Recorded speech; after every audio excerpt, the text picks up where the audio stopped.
Bugun 18-oktyabr navbatdagi mijozimizni buyurtmasi 100% tayyor bo'ldi. Xudo xolasa buyurtma haqida, ya'ni ko'chma do'kon haqida qisqacha ma'lumot berib o'taman. Yon devorlari splashnoy tunika.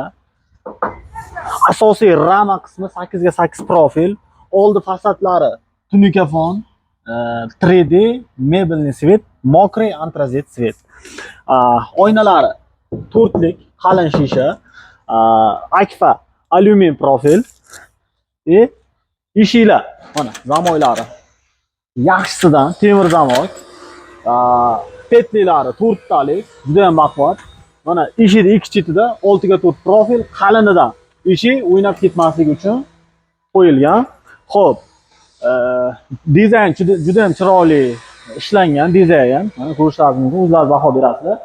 Ichi poliga kelsak, utepленный pol, ya'ni issiq sovuqqa chidamli, issiqda salqin ushlaydigan, salqinda issiq ushlaydigan pol. Devorimiz ham xuddi shunaqa MDF, issiq sovuqqa chidamli material. Xullas, orqada fortishka, do'konimiz razmeri 6 ga 3 metr, tepa plastik. Xullas, kimga shunaqa do'konlar kerak bo'lsa, bemalol aloqaga chiqinglar. Respublika bo'yicha dastlabki ustanovka mavjud. Rahmat, sog' bo'linglar, salom bo'linglar.